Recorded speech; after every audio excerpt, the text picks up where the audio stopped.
Kingdom Hearts is a series that holds some incredibly stellar boss fights under its belts. But alongside with several of those great boss fights are some fights that genuinely just, well, they suck. So for this vid, I wanted to talk about what I believe to be the worst boss fight of each Kingdom Hearts game. But before we begin, I need to state that I'm not covering bosses from games like Melody of Memory, Fragmentary Passage, and the phone games. Here are the reasons why. You don't really fight bosses in Melody of Memory as it's a rhythm game. It's button pressing to keep combo chains going. Hell, bosses don't even attack you or have health bars in this game from what I remember.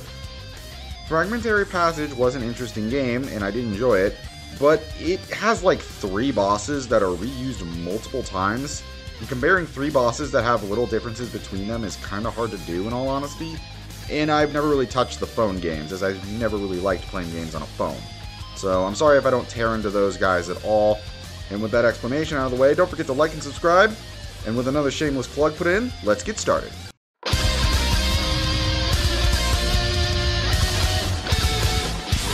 This might be one of the easiest picks for the entire list.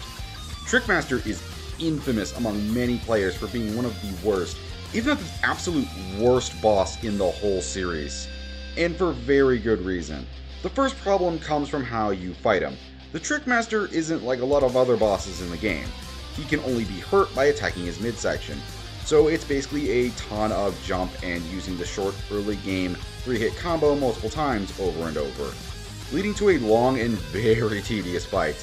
But to make it worse, Trickmaster can attack you in the middle of a combo, and you don't have any way of dodging or blocking, leading to you taking what feels like incredibly unfair damage.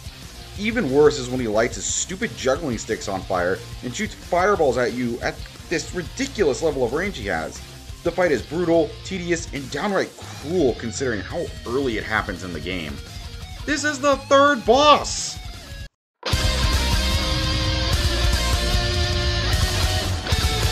Yeah, this was just another really easy pick for this list. The Vexin fight is just the definition of terrible. You see, in Kingdom Hearts Chain of Memories, for those who haven't played it, which you should, it's really good, you don't fight like you do in the original Kingdom Hearts. It's on a 2D field.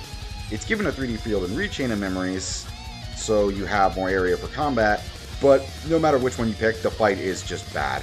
Vexin uses a giant shield as his weapon in comparison to someone like Axel's chakrams or Larxene's knives. I think that's how you say her name? Not really sure. So you can't hurt him from the front. So the fight basically just forces you to constantly run behind him to use your attack cards, and sometimes even your spells. Now, this wouldn't be so bad if A, you can't use any ice-based attacks, since the organization members you battle in Castle Oblivion just heal from element damage.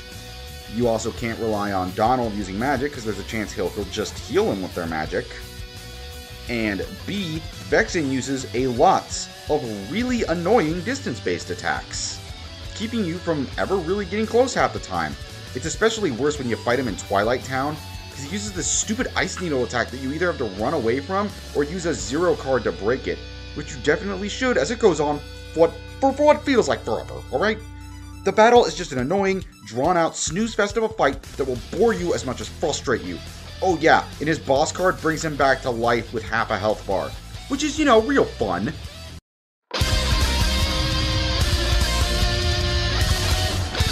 You know, it feels like no matter what the game, Kingdom Hearts always struggles with making a good Jafar boss fight. The one in the first game starts off with just this annoying section where you chase him around, with the only cool thing being that Jean is attacking you. And the second phase literally just whittles down to hit the lamp that Iago is carrying around. Chain of Memories made this fight a little more decent, considering it's a 2D plane, so you're not running around a 3D space the whole time. Chain of Memories even somehow made this a little better, but they never really reached the titles I could give good. The Genie fight in 2, while a bit more interesting with the set piece they used, is still not fun.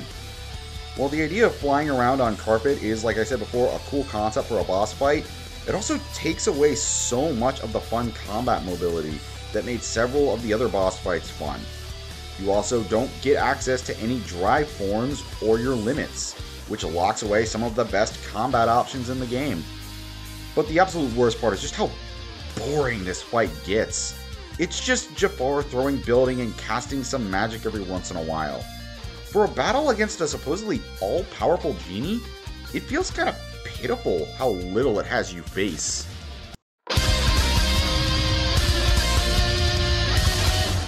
I'm gonna have to be honest, this was actually a pretty hard pick for me when it came to this list. Not because I like the bosses in this game or think a whole lot of them are good per se. It's just the gameplay of 358 is just so unbearable for me that even the boss fights I consider good in them feel bad to play. So why did I decide on the Leachable Grave boss? Well, the boss is just this big walking coffin with giant legs, whose only real attack is just spawning tentacles out of the ground that will constantly attack you while you're just trying to fight the boss, which just kind of hangs there. It doesn't really move, it's just there to be hit. And it's so unbearable with how many tentacles it forces you to go through. The combat, as I've stated before, is not the best in this game. It's very frustrating and clunky. So the fight just boils down to just hitting the enemy just standing there while trying to fight off like 10 of the tentacles, as they're called, with a very annoying combat system.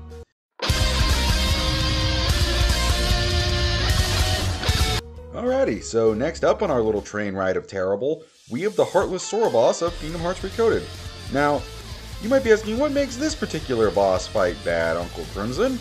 The combat in Recoded is pretty good, you aren't chasing him down, and he doesn't have any BS mechanics. So why is he the worst fight? Well, it's simple.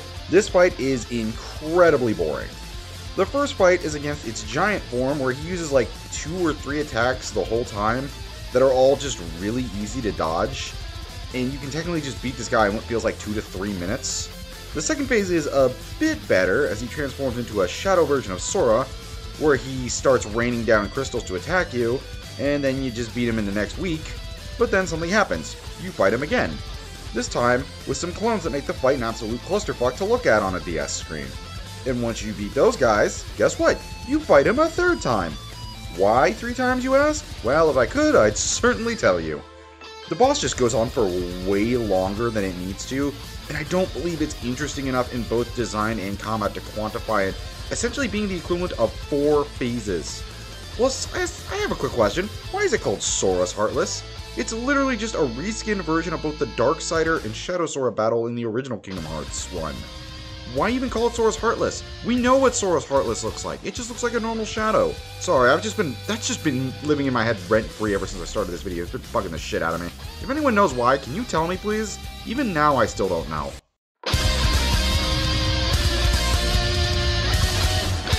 Okay, so this pick is a bit different than all the others on this list, since it's actually an optional boss in comparison to every other storyline fight I chose. But that's simply because I felt Birth by Sleep had some of genuinely great boss fights as a whole. Heck, this one isn't even that bad, it's just mediocre at most. The Mimic Master fight as a whole just kind of consists of you chasing him around the arena and landing attacks on him, which at first doesn't seem all that bad as a whole.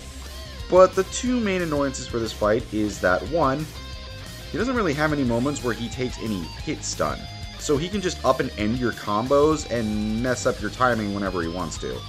And he possesses a bunch of attacks that honestly are a pain to deal with. One is where he creates a bunch of cards that you have to destroy to find the real one, and from what I can tell, there's no real way of knowing the real one. And the other is a dark attack that when it connects, covers almost your entire screen in black, making seeing what he's doing really difficult. He's more annoying than he is terrible, but I personally like to say that I think it speaks to Birth by Sleep's quality, that the worst boss fight is simply just mediocre and annoying than outright terrible.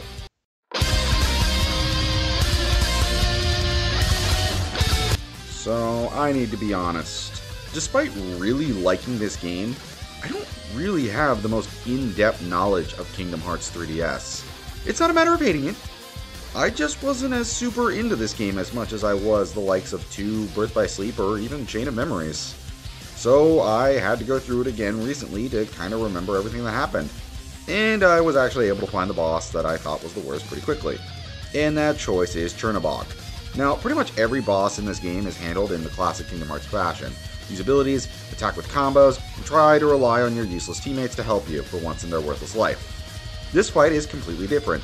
Instead, it's you flying towards him in a really uninspired and honestly lame as all get out drop section that just didn't need to be like this in the first place. It's just this brain dead battle where you fly towards him, land a hit, take out an entire health bar. Strange that Riku's nowhere near this strong in any of the other battles, I'm just saying. And then repeat the process 2 more times until it's dead. It's so goddamn boring and just an absolute letdown considering how much fun the Fantasia level is to play through. It actually makes you forget how fun the whole level was. That's how bad it is.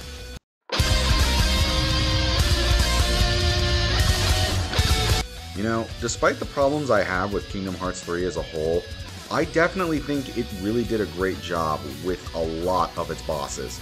And this one was actually pretty hard to choose since I enjoyed a lot of them. But one really did stand out, and that was easily the Rock Titan boss fight.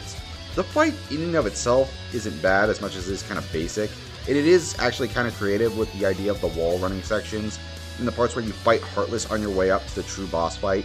It's a cool way of handling the start of the battle. Kind of gave me some God of War feels instead of the normal Kingdom Hearts stuff, and I thought that was cool. But after that is where I gotta drop the compliments and start the criticisms. The best way to describe the fight is more or less the term missed potential. The fight, as I stated before, could have been a really awesome God of War-esque battle where you have to platform all over his body and destroy parts of it to defeat him. And instead, the fight is just hit his legs that use these annoying earthquake attacks that serve only to stop combos and piss you off because they do piss levels of damage. And then once you knock him down, you climb up to hit his head until you unlock the train attraction that basically wins you the entire fight by using it. There is a cool moment where you shoot his hands to protect yourself, but you do that like once or twice, and then that's basically the end of that. It is something that you can skip over using, I will admit, but by then you're just using the same combo like 10 times to slowly drain the Titan's health. And if you somehow end up falling off or even fail to kill the Titan with the train attraction, you have to repeat the entire process all over again. Now, I do want to say that this boss is nowhere near as bad as the others on this list. You know, comparing it to shit like Trickmaster is kind of an insult, but it's still a pretty unimpressive start to the game. And that is the end of the video, everybody. Thank you all so much for watching to the end. If you like this, make sure to leave a like and a sub. Have a good night, day, afternoon, whatever it is, and I'll see you in the next video. Take care.